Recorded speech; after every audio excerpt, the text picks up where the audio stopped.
Hi friends, இன்றைக்கி ஜூலை 17ஆம் தேதி Pandian stores season 2 ஆஹா கல்யாணம் இந்த 2 சீரியலில் என்ன நடக்குதுன்னு சொல்லிட்டு இப்போ பார்த்துடலாம். இப்போ பாண்டியன் ஸ்டோர்ஸில் வந்து அண்ணன் தம்பிங்க 3 பேரும் வந்து மேலே பழனியோட கதை பேசிட்டே படுக்கலாம் அப்படின்னு சொல்லிட்டு முடிவு பண்ணி படுத்துட்டாங்க. மீனாவும் ராஜுவும் கீழே வந்துட்டாங்க. மயில வந்து என்ன மாமா வரேன்னு சொன்னார் இன்னும் வரல அப்படின்னு சொல்லிட்டு மேலே போய் பார்த்தா அவங்கெல்லாம் வந்து நல்லா தூங்குறாங்க. மயில் போய் எழுப்பி எழுப்பி பார்க்குறாங்க சரவணனை. ஆனால் சரவணன் வந்து எழுந்திருக்கவே இல்லை. என்ன இந்த மாமா இப்படி பண்ணிட்டார் அப்படின்னு சொல்லிட்டு கடுப்பாக மயில் வந்து கீழே வராங்க. இங்கே வந்து பார்த்தீங்கன்னா மீனா ரூமுக்கு வந்து ராஜி வந்து வராங்க. என்ன ராஜி அப்படின்னு கேட்கவும், இல்லைக்கா நானும் புரண்டு புரண்டு படுத்து பார்த்தேன், தனியாக எனக்கு அங்கே தூக்கமே வரல அப்படின்னு சொல்லிட்டு சொல்கிறாங்க. உடனே வந்து பார்த்தீங்கன்னா மீனாவும் ராஜியும் வந்து கொஞ்ச நேரம் பேசிகிட்டு இருக்காங்க. ராஜிக்கும் கதிருக்கும் கல்யாணம் நடந்ததை பற்றி, இப்போ வந்து கதிர் வந்து ராஜியை பார்த்துக்கிறத பற்றியெல்லாம் வந்து பேசிகிட்டு இருக்காங்க. அப்போ வந்து ராஜி வந்து சொல்கிறாங்க, கல்யாணத்துக்கு முன்னாடி வந்து பார்த்தீங்கன்னா இந்த வீட்டுக்கும் அந்த வீட்டுக்கும் சண்டை நடக்கும்போது செந்தில் மாமா சரவணன் மாமா அமைதியாக இருப்பாங்க. ஆனால் இந்த கதிர் தான் என்னை பார்த்தாவே வந்து முறைச்சிட்டு இருப்பான். ஆனால் இப்போது எனக்காக வந்து வேலைக்கு போகிறான், எனக்காக வந்து ஃபீஸ் கட்டுறான், என்னை வந்து அவ்வளோ நல்லா பார்த்துக்கிறான் அப்படின்ற மாதிரிலாம் சொல்கிறாங்க. அப்படின்னா ஒருத்தர் வந்து ஏற்றுட்டு வாழ ஆரம்பிச்சிட்டிங்கன்னு சொல்லுங்கள் அப்படின்றாங்க. ஏற்றுக்கிட்டோமா என்னன்னு சொல்லிட்டு இன்னும் தெரியலக்கா, இருந்தாலும் வந்து இதுவும் நல்லா தான் இருக்குது அப்படின்ற மாதிரி வந்து ராஜி வந்து மீனாட்ட சொல்லிகிட்ருக்காங்க. இங்கே மயில் வந்து பார்த்திங்கன்னா என்ன மாமா வந்து கீழே வரவே இல்லைன்னு கடுப்பாகிறாங்க இல்லையா. அவங்க வந்து அவங்க அம்மாவுக்கு அந்த டைமில் வந்து கால் பண்ணுறாங்க. சுடர் வந்து தான் வந்து எடுமா ஃபோன் அடிச்சுட்டே இருக்குப்பார் அப்படின்னு சொல்லிட்டு அவங்க அம்மா எழுப்பி விடுறாங்க. உடனே பாக்யா வந்து ஃபோன் எடுத்ததும் நான் தான்மா மயில் பேசுகிறேன் அப்படின்னதும், மயில் என்ன இந்நேரத்துக்கு ஃபோன் பண்ணியிருக்க அப்படின்னு சொன்னதும், மயிலுக்கு தான் எதையும் வந்து ஒழுங்காக சொல்கிற பழக்கம் இல்லையா. அதாவது அவங்க அம்மாட்ட சொல்லும் போது பாதி விஷயத்தை விழுங்கிடுவாங்க, ஆனால் பாண்டியன்ட்ட சொல்லும் போது 1க்கு 4 வந்து எடுத்துக்கட்டி சொல்லுவாங்க இல்லையா. அது அவங்களோட குல வழக்கம். அதனால் வந்து பார்த்திங்கன்னா அவங்க அம்மாட்ட வந்து சொல்கிறாங்க, அம்மா அவர் இன்னும் இங்கே வரவே இல்லைம்மா அப்படின்ற மாதிரி சொல்கிறாங்க. பாக்யம் நினச்சிக்கிறாங்க இன்னும் சரவணன் வந்து வேலையை முடிச்சுட்டு வீட்டுக்கே வரல அப்படின்ற மாதிரி நினச்சிக்கிறாங்க. அப்புறம் வந்து பாக்யம் வந்து திரும்ப கேட்குறாங்க, ஏன் உங்கள் வீட்டில் யாருமே வந்து எதுவும் கேட்கலையா, மாப்பிள்ளைக்கு ஃபோன் அடித்து பார்க்க வேண்டியது தானே அப்படின்னதும், ஃபோன் வந்து இங்கேயே இருக்குமா ரூமில் அப்படின்னு சொல்கிறாங்க. என்னது ஃபோனை மாப்பிள்ளை ரூம்லேயே வச்சுட்டாரா, அப்படியா அப்படின்ற மாதிரி கேட்குறாங்க. ஆமாம், ஆனால் அதான் நான் போய் பார்த்துட்டு வந்தேன் அப்படின்ற மாதிரி சொல்கிறாங்க. எங்கடி போய் பார்த்த அப்படின்னா, மாடிக்கு அப்படின்றாங்க. மாடிக்கா, நீ என்ன சொல்கிறனே புரியல, ஏதாவது புரிகிற மாதிரி சொல்லுமா இல்லை அப்படின்றாங்க பாக்யம். இல்லைம்மா இந்த மாமா இல்லை, அவர் கீழே தூங்கவே வரலம்மா, மேலேயே அவங்க தம்பிகளோடையே படுத்துட்டாருமா அப்படின்ற மாதிரி வந்து சொல்கிறாங்க. அதுக்கப்புறம் தான் அவ்வளோதானே, சரி நீயும் தூங்கு, அதுக்காக நீயே வந்து வெயிட் பண்ணிகிட்ருக்க, இதை சொல்கிறதுக்கு தான் ஃபோன் அடிச்சான்னு சொல்லிட்டு ஃபோன் அவங்க வந்து கட் பண்ணிவிட்டு தூங்க போயிடுறாங்க. உடனே மயிலுக்கு வந்து காண்டாயிடுது, என்னது இது நம்ம என்ன சொல்ல வரோன்னே வந்து தெரியாமல் இந்த மாதிரி வந்து பண்ணிகிட்ருக்காங்க. ஐயோ எனக்கு பயமாக இருக்குது, மாமா டெய்லியும் இதே மாதிரி பண்ணிட்டா என்ன பண்ணுறது அப்படின்ற மாதிரி வந்து அவங்களுக்கு பயமாக இருக்குது. இருந்தாலும் ரொம்ப ஓவர் தாங்க. ஒரு நாள் சரி தம்பிங்களோட ஜாலியாக பேசிட்டே தூங்கலான்னு சொல்லிட்டு சரவணன் வந்து மேலே தூங்குறாப்புல. உடனே டெய்லியும் அப்படியே தூங்கிடுவார், அவ்வளோதான் என்ன மறந்துடுவார் அப்படின்ற மாதிரிலாம் ஓவராக இவங்களாம் கற்பனை பண்ணிக்கிட்டா அதை வந்து யாருங்க அவங்க அம்மாவே பதில் சொல்ல ரெடியாக இல்லை. இப்போ வந்து பார்த்திங்கன்னா அடுத்த நாள் காலையில் வந்து மயில் வந்து எழுந்து காலையில் பம்பரமாக சுற்றுவாங்க இல்லையா, அது வந்து நடக்கவே இல்லை. கோமதி தான் ஃபஸ்ட்டு எழுந்து வராங்க. என்னது இது பால் பாக்கெட் கூட எடுக்காமல் இருக்குது, இந்த மயில் வந்து எழுந்துடுவாளே அப்படின்ற மாதிரி சொல்லிட்டே போயிட்டு பால் பாக்கெட்லாம் எடுத்துகிட்டு வராங்க. வாசல் தெளித்து கோலமும் போடாமல் இருக்குது. அதுக்கப்புறம் வந்து பார்த்தீங்கன்னா கிச்சனில் வந்து கோமதி இருக்காங்க.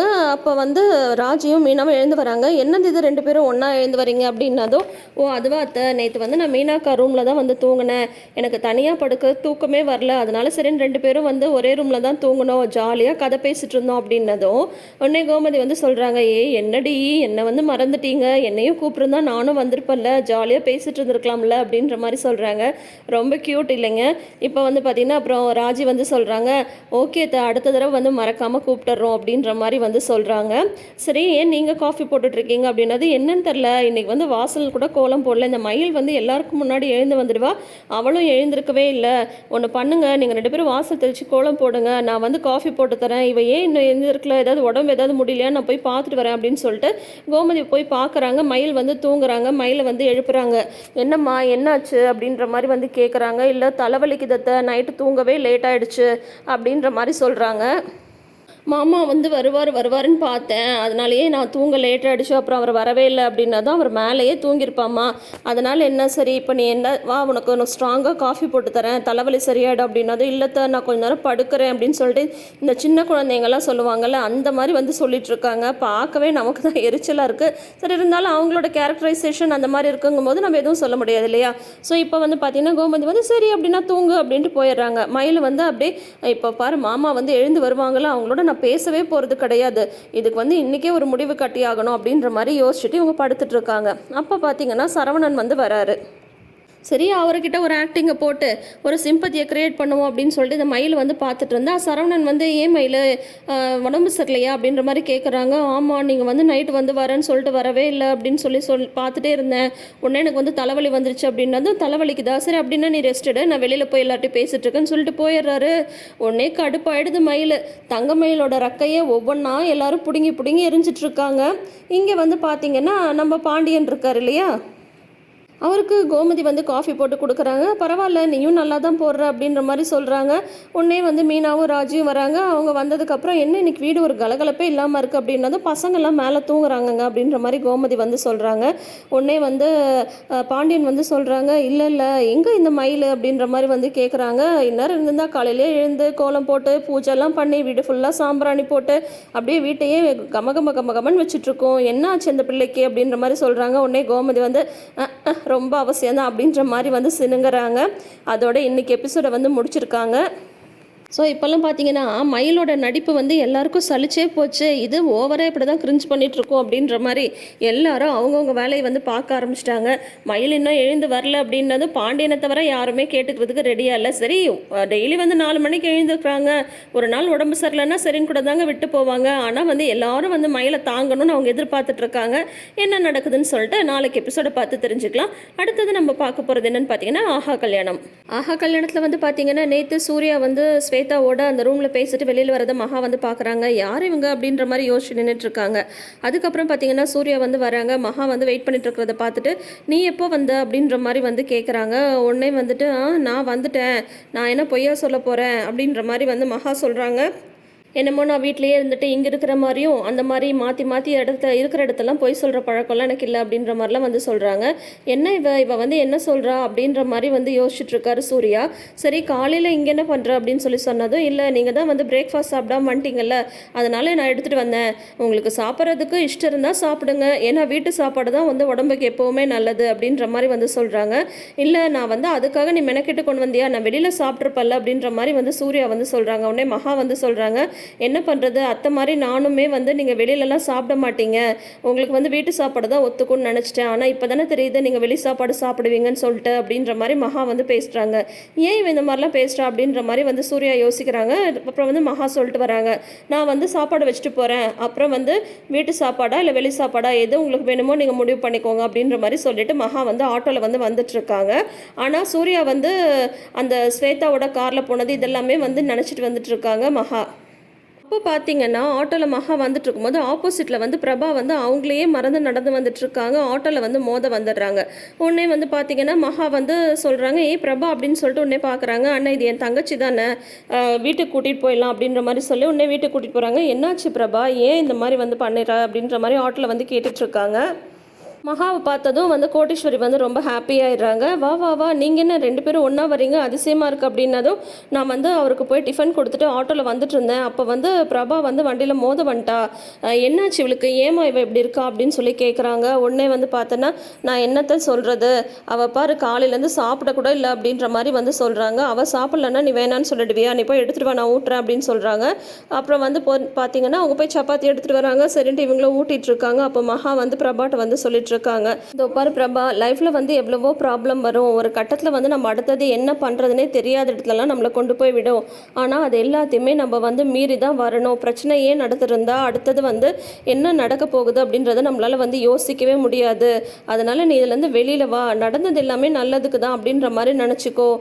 நீ வந்து ஏன் முதல்லையே வந்து இந்த விஷயத்தை வந்துட்டு என்கிட்டயோ ஐஷுக்கிட்டேயோ சொல்லலை, கல்யாணத்துக்கு முன்னாடியே சொல்லியிருக்கலாம்ல அப்படின்னதும் உடனே கோடீஸ்வரி வந்து சொல்கிறாங்க, இந்த விஷயம் வந்து விஜயோட கல்யாணத்துக்கு முன்னாடியே எனக்கு வந்து தெரியும் அப்படின்றாங்க. அப்புறம் ஏமா நீ சொல்லலை அப்படின்னு சொல்லி சொல்கிறாங்க. என்னன்னு சொல்லிட்டு என்னை வந்து சொல்கிறேன், நான் வந்து இந்த விஷயத்த உங்கள் வீட்டில் சொல்லி அதனால் ஏதாவது பிரச்சனை நடந்தால் உன்னோட வாழ்க்கையும் ஐஸோட வாழ்க்கையும் தான் வந்து பிரச்சனையாகும், அதனால தான் வந்து இந்த விஷயத்தை அப்படியே நாங்கள் வந்து மறைச்சிட்டோம். ஆனால் மண்டபத்தில் இப்படிலாம் நடக்கும்னு சொல்லிட்டு நாங்கள் யாருமே எதிர்பார்க்கவே இல்லை, அதனால தான் அவள் வந்து ரொம்ப மனசுடைஞ்சு போயிட்டா அப்படின்ற மாதிரி வந்து கோடீஸ்வரி வந்து சொல்லிட்டு இருக்காங்க. அப்புறம் வந்து பிரபா வந்து தேத்துறாங்க, மகா இதை பாரு பிரபா, பழைய பிரபாவா உன்னை வந்து நாங்கள் பார்க்கணும் அப்படின்றத தான் நாங்கள் வந்து நினைக்கிறோம், இந்த மாதிரிலாம் நீ சோர்ந்து உட்கார்றதெல்லாம் கொஞ்சம் கூட நல்லதே கிடையாது, நீ வந்து பழையபடி மாறு, தைரியமான பொண்ணாக மாறு அப்படின்ற மாதிரிலாம் சொல்லிட்டு இருக்கும்போது தசரதன் வந்து வராரு. பிரபாக்கு மகா ஊட்டி விடுறத வந்து பார்க்குறாங்க. அப்புறம் கோட்டீஸ்வரி சொல்கிறாங்க, பாருங்கள் யார் வந்திருக்காங்கன்னு சொல்லிட்டு அவங்க ஹாப்பியாக சொல்கிறாங்க.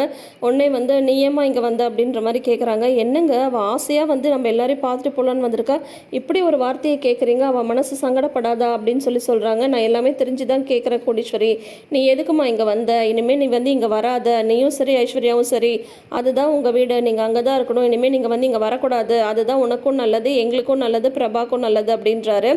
ஏங்க இந்த மாதிரி பேசுகிறீங்க அப்படின்னு சொன்னதும் உடனே மகா சொல்கிறாங்க, அவங்க வந்து என்ன வேணால் சொல்லட்டுமா, ஆனால் இங்கே இருக்கிறவங்க எல்லாரும் ஒரு விஷயத்தை மட்டும் தெரிஞ்சுக்கோங்க, நான் இங்கே வர்றதையோ உங்களை பார்க்குறதுலையோ இந்த வீட்டில் இருக்கிறவங்க நினச்சாலும் சரி, இல்லை அந்த வீட்டில் இருக்கிறவங்க நினச்சாலும் சரி, யார் நினச்சாலும் அதை வந்து தடுக்க முடியாது, நான் அப்படி தான் வருவேன் அப்படின்ற மாதிரி மகா வந்து சொல்லிடுறாங்க. அதுக்கப்புறம் அங்கே வந்து ஐஸ்வர்யாவுக்கு வந்து ஜூஸ் கொண்டு வந்து கொடுக்குறாங்க சித்ரா தேவி. நல்லா வேலை வாங்குறாங்க ஐஸ்வர்யா சித்ராவை போட்டு, இதை எடுத்துகிட்டு வாங்க அதை எடுத்துகிட்டு வாங்க அப்படின்ட்டு. ஜூஸ் தான் வந்து நான் வச்சுட்டு போனல அப்படின்றாங்க, அதை யார் எடுத்து கையில் கொடுப்பா அப்படின்ற மாதிரிலாம் வந்து வேலை வாங்கிட்டு இருக்காங்க. இவளோட திமிரு ஓவராக தான் போயிட்டுருக்கு, இதை வந்து அடக்கியே ஆகணும் அப்படின்ற மாதிரி அவங்க யோசிச்சுட்டு இருக்கும்போது கௌதம் வந்து வராரு. கௌதம்கிட்ட வந்து சொல்லி புலம்பிட்டு இருக்காங்க சித்ரா, இவள் ஓவராக பண்ணிட்டு இருக்கா, இவளுக்கு ஏதாவது ஒன்று பண்ணியே ஆகணும் அப்படின்ற மாதிரிலாம் சொல்லிட்டு இருக்கும்போது உடனே கௌதமை கூப்பிட்றாங்க. அம்மா அம்மா அவள் என்னை வந்து கூப்பிட்றாம்மா, நான் வந்து இங்கே இல்லைன்னு சொல்லிடுமா அப்படின்னதும், நீங்கள் இங்கே இருக்கிறத நான் பார்த்துட்டேன், உள்ளே வாங்க அப்படின்றாங்க ஐஸு. ஏன் இப்படி எங்கள் 2 பேரையும் மாற்றி மாற்றி வந்து வேலை வாங்கிட்டு இருக்க, இப்போ எது கூப்பிட்டேன், இப்போ தானே உனக்கு வேண்டியதெல்லாம் நான் செஞ்சுட்டு போனேன் அப்படின்ற மாதிரி வந்து சித்ரா வந்து கேட்குறாங்க. அதுக்கு உடனே வந்து ஐஸு வந்து 2 புக் எடுத்து கையில் கொடுக்குறாங்க. கொடுத்து அவங்க 2 பேரையும் வந்து படிக்க சொல்கிறாங்க. நாங்கள் இதுக்கு இதை படிக்கணும் அப்படின்னு சொல்கிறாங்க. ஓ அப்போ படிக்க முடியாதா, நான் இப்பயே பாட்டியை கூப்பிட்டு சொல்கிறேன் அப்படின்னு சொல்கிறாங்க. அது என்ன புக்கு என்னன்னு தெரியல, ஆனால் 2 பேரும் திருன்னு முடிச்சுட்டு படிச்சுட்டு இருக்காங்க. அதோட இன்னைக்கு எபிசோட வந்து முடிச்சிருக்காங்க. ஸோ இனி நாளைக்கு என்ன நடக்க போகுதுன்னு வெயிட் பண்ணி பார்த்து தெரிஞ்சுக்கலாம். இந்த 2 சீரியலோட ப்ரிவியூ பற்றி நீங்கள் என்ன நினைக்கிறீங்கன்றதை மறக்காமல் கமெண்ட் செக்ஷனில் சொல்லுங்கள். தொடர்ந்து வீடியோஸ்க்கு நம்ம சேனலை இப்பயே சப்ஸ்கிரைப் பண்ணி வச்சுக்கோங்க. நோட்டிஃபிகேஷன் பெல் ஐக்கானில் ஆல் சிம்பிள் கிளிக் பண்ணிக்கோங்க. தேங்க்யூ.